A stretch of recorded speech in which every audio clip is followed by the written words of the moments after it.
เนาะพอเก่งขนาดพี่น้องไงยายเนาะสารได้เสยโอ้ปุ๊บปุ๊บผู้ตาดิใสเนาะโตพี่น้องอันนี้เพิ่นยังบ่ทันได้มาแก้ให้บ่แก่แล้วอันนี้นะโดนเพิ่นให้พับเข้าไปสิได้แล้วเนาะโอเคเนาะเพิ่นแก้ให้ได้เด้อพี่น้องเด้อเนาะเพิ่นปึ๊บเข้าไปสิมันก็บังอันนี้เนาะมันก็บ่เห็นมื้อนั้นเพิ่นหมุนฮะพันอยู่บ่เจ้าพันบ่นอนอยู่เฮือนใหม่นี่พันบ่พันว่าได้ไดว่าเห็นเด็กน้อย2คนพันเห็นเด็กน้อย2คนโดนโอ้ยเพิ่นมาแบบใดเด็กน้อยผู้หญิงคือผู้ชายผู้หญิงเบิด2โดนซ้ำกันบ่โดนมาแล้วเพิ่นว่านี่ใดปานนี้เนาะก็ฮู้แล้วจักเรามาแต่ไสแล้วก็นั่งเบิ่งนั่งอยู่เฮือนนี่โดยโอ้นั่งเบิ่งซุมเจ้าโดยโอ้ถ้าเป็นมือเขาขึ้นเพื่อนนั่นน่ะก็น้องนอนแล้วก็ฝันว่าเห็นแม่มาขอนอนน้ำโอ้พันเห็นแม่เจ้าเองนี่บ่โดยโอ้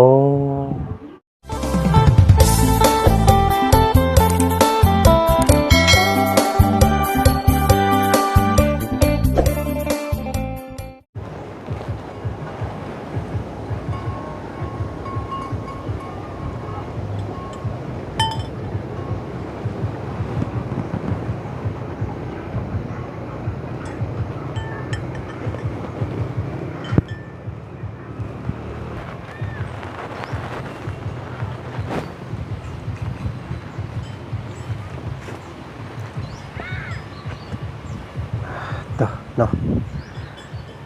พอตกฤดูแล้งความแห้งแล้งก็เข้ามาแทนบาดนี้พี่น้องเอ้ยสายลมห้วยเนาะกระทบกับแสงแดดท่ามกลางเซพี่น้องเอ้ยเนาะเมื่อก่อนน้ำล้นเหลือไหลเนาะพ่อดนนานไปเป็นวังขาดขอนเขินลังแม่น้ำขาดวังว่าซั่นซะพี่น้องเอ้ยโตมันสิขาดวังได้บาดนี้พี่น้องเอ้ยเนาะวังน้ำเซโปนพี่น้องให้เนาะมาฮอดจอดถึงแล้วเด้อทางบ่าวจันทร์เนาะมาเปิดคลิปนำเสนอคลิปอยู่บ้านแก่งทองพี่น้องเอ้ยเนาะน้ำบกแล้วพี่น้องเอ้ยเนาะนี่สายผู้เขียวสะซุ่มเย็นเนาะนี่เห็นโขดดินเห็นน้ำใกล้สิขาดว่างพี่น้องเอ้ยเนาะนี่บกแล้วพี่น้องเอ้ยเนาะน้ำเนาะสิเขินขาดคอนคือน้ำขาดว่างว่าซั่นซะพี่น้องเอ้ยเนาะอันนี้ว่าจันมานั่งส้นหมใหม่สนิทกินหมากพี่น้องไงเนาะหมากนี่ยังนี่พี่น้องไงสรุปสมบูรณ์เด้อบ้านนี่เนาะนี่หมากยางว่าเพิ่นเอิ้นพี่น้องไงเนาะหมากน้ำนมเนาะนี่ตู้โอนต้นอยู่เนาะอุดมสมบูรณ์ซ้ำสิกินบ้านเพิ่นก็ได้พี่น้องไงเนาะเปิดภาพมากับพบพ่อกับงัวเนาะฝูงงัวที่ชาวบ้านเพิ่นเลี้ยงนี่แหละเนาะอยู่บ้านแก่งทองบ้านของน้องบุษบาตาคมพี่น้องเอ้ยเนาะเนาะบ่ได้เข้ามาเยี่ยมมายามจนนานแล้วพี่น้องเอ้ยเนาะตั้งแต่มื้อขึ้นบ้านให้น้องเพิ่นเนาะก็บ่ได้เข้ามาไกลมาทัดมื้อนี้เข้ามาเยี่ยมมายามถามข่าวเพิ่นก่อนพี่น้องเนาะเป็นจังได๋นอนเฮือนใหม่ใส่หญ้างามเป็นจังไดเนาะนอนรับพันดีนอนดีพันมอนอยู่บอกพี่น้องเอ้ยไปเบิ่งไปส้มนำกันเนาะพี่น้องเนาะเนาะพี่น้องเนาะตอนนี้ทางบ่าวจันทร์ตัดภาพบรรยากาศมาหน้าบ้านเฮือนซ่านของน้องบุษบาสบายดีพ่อเนาะโอ้ยกำลังสิไปไสอันนี้สิไป ไม่ใช่เบ็ดแล้ว โอ้ไปใส่เวทอีกแล้ว จ้า โตเนาะนี่แหละเพิ่นว่าพี่น้องเอ้ยเนาะน้ำบกหมดกินปลาน้ำมากมาปลากินหมดว่าซั่นพี่น้องเนาะช่วงนี้น้ำคอนหอนลงเนาะหากินก็ง่าย จ้า เนาะพอเนาะกำลังสิไปใส่เวท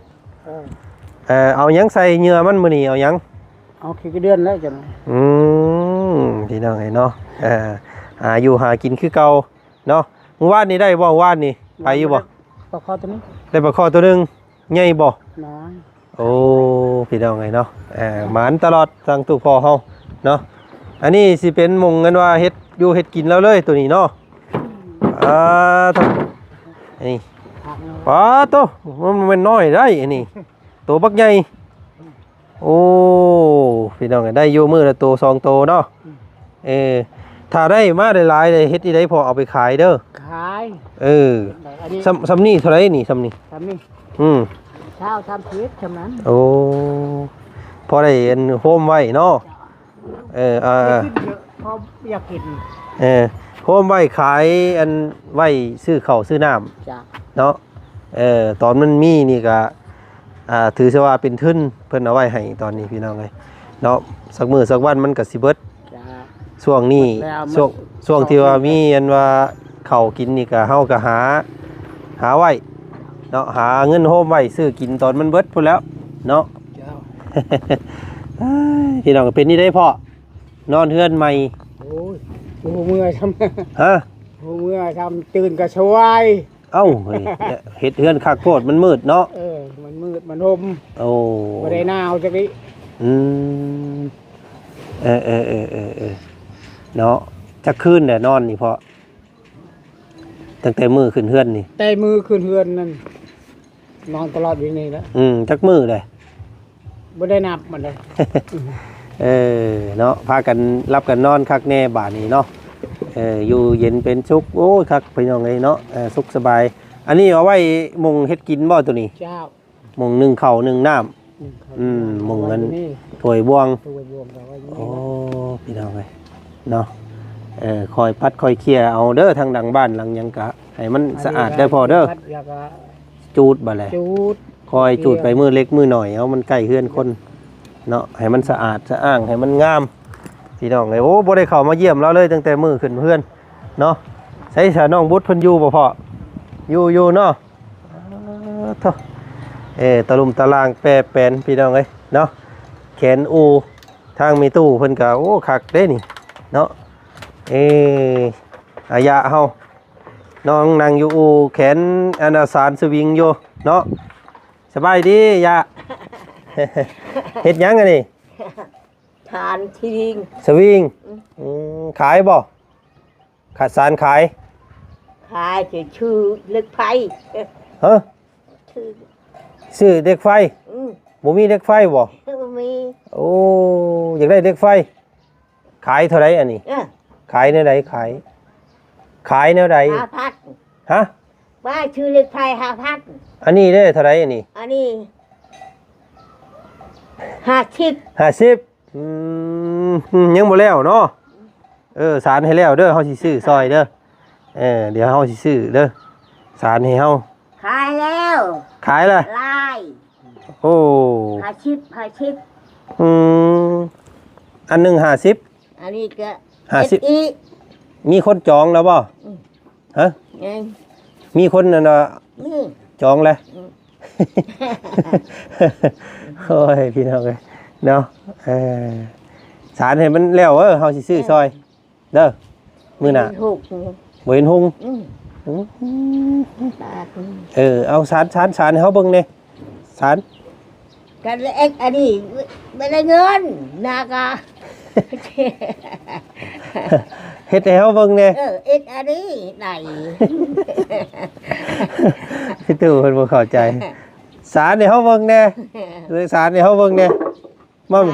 อันยอนไม่ คารามาดิ อันยอนไม่ตาดนั่นในทะเล อายอนมีตานซะเลย สิบ่เอาเฮ็ดเบิ่งอยู่หั่นใส่โอ้เราโอ้ มันยังแจก มันยังเห็ด บ่ได้เฮ็ดเลยบ่มันยังเฮ็ดอยู่ทาน ผู้ปลา สอดปุ๊บปั๊บปั๊บโอ้โหพี่น้องเอ้ยเนาะเพื่อสิได้ด่างหนึงนี่โอ้ใช้เวลาหลายมื้อได้นี่พี่น้องเอ้ยเนาะฮึบฮึบเก่งขนาดพี่น้องเอ้ยยายเนาะสารได้เสยโอ้ปุ๊บปุ๊บผู้ตาดีเนาะยังเห็นหุ่งเนาะอืมชานเงาไปเนาะเจอสิได้50,000จักมื้อแล้วจักมื้อ ใช้ง่ายมั่ม ไหน จักมื้อสิแล้ว มูเทจะได้ อาทิตย์หนึง อาทิตย์หนึงอาทิตย์หนึงได้อันหนึงเท่ากับ50,000ต่ออาทิตย์หนึง เดือนนี้ โอ้ ใช้ได้ตัวก่อเติร์กัน เดือนออกเลยนะ เนาะก็ได้อันเดือนกินีนี่เนาะได้จักมื้อได้เฮ็ดนี่จักมื้อได้ ใช้ นี่ ง่ายจังบ่ได้ ไหนไปไงไง 30,000 3มื้อได้ซำนี้ ไปไงไง ไปยังไง ชาม ชามนึ่งนี่ว่าที่ได้ภาษาชิบเจ้าม วย มวย บ้าน บาไป โปน ปูน เชิง เชิง วัด ปัด หกวัด ปัดแล้วมันยังอีกบาท แบบเปิดอาทิตย์หน้าอาทิตย์หน้า ตะ แล้ว กัว อาทิตย์หนึงก็เจ็ด จักแต่อาจิตจิตแต่จิตแต่จิต อา แต่ ทิ จิ ต ต ย์บัวอาทิตย์ จิตกระมอหมดอันนี้ แล้ว แล้ว 50,000เนาะ50,000กีบพอได้ซื้อยาสูบพอได้ซื้อกาแฟเราอยากได้กาแฟ โอ้ยเนาะใส่ชาพึ่งพี่น้องไงเนาะมาเบิ่งทางน้องบุษบาก่อนเนาะเป็นจังไดนอนเทือนใหม่ใส่หญ้างามเนาะเป็นนี่ใดเด้เนาะนอนดีนอนม่วนนอนฝันดีฝันม่วนอยู่บ่เป็นนี่ใดเนาะจักคืนเนี่ยนี่เฮานอนนี่ ได้เลยประมาณ อาทิตย์หนึงได้บ่ฮอดบ่อาทิตย์หนึง7 มื้อฮอดบ่ ไอ้มือเจ้านี่ติ แต่มือขึ้นเฮือนบ่จื้อครับพี่น้องเอ้ยเนาะนอนหนาวเนาะอัน2 มื้อได้หนาวพี่น้องเอ้ยหนาวลมว่อยๆเนาะป้ามาเบิ่งอยู่หั่นพี่น้องเอ้ยเนาะทั้งเฮือนทั้งซ่านเพิ่นมีเสื้อมีสาดมีหมอนอีหยังแน่แล้วเนาะเดี๋ยวขึ้นเบิ่งก่อนขออนุญาตได้อพอเด้อขึ้นเบิ่งเฮือนใหม่แน่พี่น้องเอ้ยตั้งแต่ขึ้นให้ยังบ่ทันได้มาเบิ่งจักเทื่อเนาะสะอาดสะอ้างงามคือเก่าบ่ได้หกบ่ได้เหือพี่น้องเลยนี่โตใสเนาะโตพี่น้องอันนี้เพิ่นยังบ่ทันได้มาแก้ให้บ่ แก่แล้ว อันนี้นะ โดน เพิ่นให้พับเข้าไปสิได้แล้วเนาะโอเคเนาะเพิ่นแก้ให้ได้เด้อพี่น้องเด้อเนาะเพิ่นปึ๊บเข้าไปสิมันก็บังอันนี้เนาะมันก็บ่เห็นเมื่อนั้นเพิ่นหมุนออกได้คือเก่าบ่เอาเนาะอันนี้มุงนอนตุพอเพิ่นนอนอยู่ทางเข้านี่พี่น้องทางพุ่นเอาไว้เข้าของเนาะทางพุ่นเอาไว้เข้าของนอนม่วนเราอ่ะจนบ่อยากตื่นเราอ่ะพี่น้องเอ้ยตื่นสวยเนาะเพราะว่าเพื่อนมันอุ่นเด้นอนคักอันนี้น้องสาวกับนอนนี่บ่เจ้านอนผู้เดียวเนาะน้องชายน้องสาวแล้วก็พ่ออยู่นี่พี่น้องนี่หากมันอยากมืดแล้วกลางคืนมาเนาะบ่มีไฟเนาะน้องเนาะไฟบ่มีเพราะได้แต่ดอกเดียวนี่เนาะเพิ่นใต้เอาแบบว่าหม่องสากพื้นสากไฟได้แต่บ่มีบ่มีกระดานมันต้องไปสากอยู่เพิ่นพุ่นเพราะว่าบ่มีกระดานไฟเพิ่นให้ต่อแต่ดอกเดียวนี่พี่น้องกลางคืนมาเนาะพอได้ใต้ไฟอยู่นี่ถ่ายเพิ่นเสียบเพิ่นจังสิใต้ได้เนาะถ่ายเพิ่นเปิดอยู่เฮือนเพิ่นพุ่นจังสิใช้ได้เนาะใส่เพิ่นห้องผู้สาวเพิ่นพี่น้องเนาะเฮ้ยเด้เจ้านอนปีนหัวไปทางไหนปีนไปพุ่นปีนไปทางผาพุ่นเนาะอันนี้เสื้อผ้าน้องเพิ่นพี่น้องอันนี้ที่นอนยังบ่หลายเนาะยังบ่มีหยังหลายเพราะ ราะว่าเฮือนใหม่พี่น้องเอ้ยเนาะอยากได้หยังก็หาเฮ็ดเวียกเฮ็ดงานซื้อเอาเด้อน้องเด้อเนาะเป็นตู้เสื้อเสื้อผ้าเสื้อผ้าหน้าแพร่เก่งกระตานั่นนี่เนาะแล้วก็ยังมีอีกหลายอย่างได้นี่พี่น้องเอ้ยเนาะต้องซื้อสาดปูเนาะปูพื้นสาดน้ำมันสาดอิหยังก็บ่มีพี่น้องเอ้ยนี่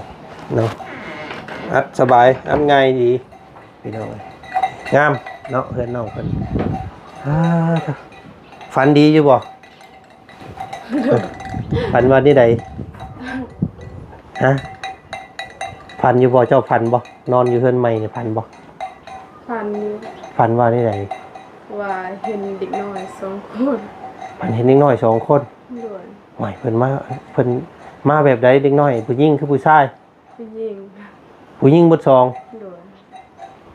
ซ้ำกันบ่ ด้วย มาแล้วเพิ่นว่านี่ใดป่านนี้เนาะ ก็บ่ฮู้เราจักเรามาแต่ไสเราก็นั่งเบิ่ง นั่งอยู่เฮือนนี่ ด้วย โอ้นั่งเบิ่งซุมเจ้า ด้วย โอ้บ่ได้เว้าหยังต่อบ่ ด้วย นั่งเลยเพิ่นไปทางใดบ่เลย ก็น้องก็นั่นแหละ หึ น้องก็บ่ได้สัตว์ปานใด ฝันเห็นเด็กน้อยมานั่งเบิ่งเจ้านี่ติ ด้วย ซ้ำบ่น้องเจ้าผู้หญิง น้อย น้อย ๆด้วย สิแม่นเพิ่นมาขอเพิ่งนำเนาะมาขออยู่มาขอส้นนำพี่น้องเนาะเพราะว่าเห็นน้องเพิ่นได้เฮือนใหม่ใส่หญ้างามแล้วเพิ่นก็มาเนาะ ด้วย มาอยากเพิ่งบารมีอยากเพิ่งบุญนำหั่นแหละโอ้ถ้าเป็น มือเขาขึ้นเพื่อนนั่นน่ะก็น้องนอนแล้วก็ฝันว่าเห็นแม่มาขอนอนน้ โอ้พันเห็นแม่ ำด้วย แม่เจ้าเองนี่บ่ โดย โอ้ เราว่าดีใจดังเดินลูกที่ได้เงินใหม่ เนาะพันเห็นแม่เอ้ายังบ่ไปใส่บ่ซะพี่น้องยังบ่ทันเกิดทันฐานบ่เนาะยังอยู่น้ำลูกน้ำเต้าอยู่บ่ซั่นเนาะ โดย ถ้าเป็นศาสนาพวกอ้ายนี่มีแต่ไปกรวดน้ำทำบุญให้เพิ่นไปสู่ไปเกิดเนาะไปเกิดไปภพภูมิที่ดีที่อื่นและพี่น้องเอ้ยเนาะโอ้เพิ่นแม่มาเข้าพัน โดย มาดีใจนำเด้อได้เฮือนใหม่เด้อซั่นเนาะมาขออยู่น้ำเราอ่ะติ โดย เอาใส่พี่น้องเลยอันชุมเจ้าบ่ได้เป็นน้องชุมเจ้าบ่ได้เสียชีวิตบ่แต่กี้ผู้น้อยๆนี่เนี่ยบ่มีบ่ โดย อ๋อยันว่าไล่ได้ออกมาแล้วคลอดออกมาแล้วเพิ่นเสียเพิ่นหยังบ่มีเนาะ ผู้มี เออใส่พี่น้องเลยเนาะว่ากันไปน้องเพิ่นอันนี้ความฝันว่าซั่นซะพี่น้องไอ้ฝันเห็นแม่เนาะมาขอส่วนขอเศร้านํ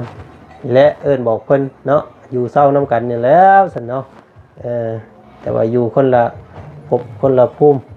เนาะบ่เบียดเบียนกันกับพ่อพี่น้องเอ้ยโตพ่อเพิ่นก็กำลังสิไปใส่เบ็ดอีกคือเก่าเนาะมีแต่หาเงินไว้เด้อบาดนี้หารับจ้างหาขายนั่นขายนี่โฮมไว้เงินเนาะเอาไว้ซื้อข้าวบาดมันเบิดเนาะยังจักกระสอบบาดนี้ข้าว ยังสอง ยัง2พุ่นโอ้หลายเติบได้สักพี่น้องเอ้ยเนาะย่นเวลาของสุเจ้าได้หลายเนาะเพราะว่าข้าว1กระสอบก็กินได้เกือบเดือนเนาะยังอีกประมาณเดือน2เดือนเพื่อแหละสิเบิดเนาะก็ ดึงหักกระแกะเมื่อวานนี้ ดีพี่น้องเอ้ยเนาะแล้วก็หาเงินซื้อข้าวกินบัดเลยเนาะบ่มีแนวขายบ่มีแนวบ่เฮ็ดให้เฮ็ดหน้าเพิ่นก็ได้พี่น้องเอ้ยเนาะเพราะว่าพอเฒ่าเลยเราก็ให้หยังก็บ่มีว่าซั่นซะตอเพิ่นเฮ็ดหยังน้องเสียงเพลงเสียงร่ำตึมๆอยู่ เขาย้วน นอนยกเฮือนซาง โอ้เฮ็ดเฮือนสร้าง เดินช่างเขานั่นนะ เฮ็ดเฮือนสร้างกันว่าสร้างเฮียมบ่ บ่มี เดินตัวนี้แหละเฮ็ดเฮ็ดนี่ เพิ่นย่อเฮือนใหม่มื้อนี้แล้วก็กินกันเนาะม่วนพี่น้องเอ้ยเนาะโอ้ยลมหนาวเด้อพี่น้องเอ้ยเนาะสร้างเป็น อากาศแบบนี้มันก็ส่วนให้เป็นไข้เป็นหวัดเด้อนี่พี่น้องเอ้ยเนาะทางบาจันก็หาก็ขึ้นมาหาก็ฮอดพี่น้องเอ้ยเนาะก็เลยแวะมาเยี่ยมมายามน้องบุษบาก่อนว่าซั่นเนาะเพิ่นรับเพิ่นนอนมีแต่หมุงเฮ็ดกิน1ข้าว1หยังอยู่พุ่นเนาะลุมเวลาเจ้ามาเข้ามาน้ำได้มาเอาไว้ใช้ เวลามากับมาอยู่ลุมแล้วก็เอาไว้อยู่เลย เอาขึ้นมาไว้เทิงยันหมูมากินเนาะแต่อันนี้บ่มีอันนี้พี่น้องไอ้บ่มีแนวขังเนาะเดี๋ยวพุ่นแหละทั้งน้องบุษบาได้อันลูกได้ผัวให้ผัวเฮ็ดเด้อ เนาะไว้ขังหมูขังมาบ่ให้มันขึ้นเฮือนเนาะเอาแน่นหนาดีพี่น้องเอ้ยเนาะอันนี้ก็เป็นความฝันเนาะโอ้ยคนลุกเติบได้นี่พี่น้องเอ้ยมีเด็กน้อยมานั่งแนมแต่ก็มีทั้งเมมาดีใจนํอีกเนาะเจ้าก็เห็นอยู่บ่เมตอนเมเจ้ายังมีชีวิตยังเห็นบ่ เห็น เจ้าประมาณจักปีตอนนั้น มัน11 ปี 12 ปี จื้ออยู่จื้อหน้าเมได้อยู่เนาะ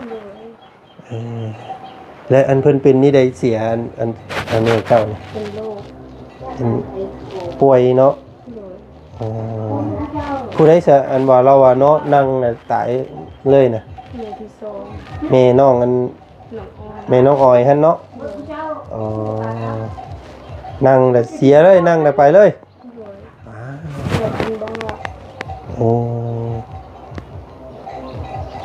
สติบ่ค่อยดีผู้นี้เนาะ เลย อืม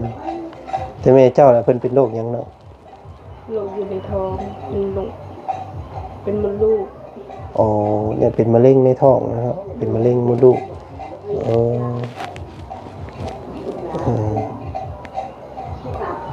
อพี่น้องไงอันนี้ได้เสียเนาะฮอดมือฮอดวันเพิ่นไปพี่น้องไงเนาะเพิ่นมาดีใจน้ำเลยเด้พี่น้องไงได้เฮือนงามเนาะชาวบ้านก็โอ้มีแต่คนย่องพี่น้องไงว่าเฮือนน้องวุฒิงามเนาะบ่มีผู้ใดคือในบ้านนี่ว่าเป็นเฮือนหลังแรกหลังที่สองที่ว่าเอานี่เฮ็ดเนาะเฮือนน้องวุฒิมาก่อนเอาเน้นนะพี่น้องไงบ่มีหยังมาฝากซ้ำมื้อนี้ก็ได้เนาะเอาน้องวุฒิเพิ่นน้องกันน้องหัวเพิ่นอยู่บ่ เราว่าไปเวียด กินกูด เอาไปกินกุดเวียดอยู่ยังบ่ทันมาเจ้าคือบ่ไปสัตว์ มีคนไปว่าสิไปเห็นยาย ว่าสิไปอยู่แต่ว่าบ่มีรถไป เลย บ่มีหมู่ก็เลยอยู่เฮือนบัดนี้คิดว่าเจ้าบ่อยู่เล่นหมุนเข้ามาเบิ่งซื่อๆเสียงเข้ามาว่าโอ๊ยว่าฉันน้องวุฒิเพิ่นน่ะสิไปนำน้องหัวบ่ว่าเนาะมาแล้วซ้ำม้อยเฮือนน้องหัวพี่น้องเฮือนน้องอันวุฒิอยู่เนาะหาเงินซื้อรถเจ้าก็ได้เด้อเนาะเพื่อสิได้ เนาะรถกับแพงซ้ำพี่น้อง13-14ล้านไปได้รถเนาะหาเงินหาเฮ็ดเวียกเฮ็ดงานหาเก็บเอาเงินก็ได้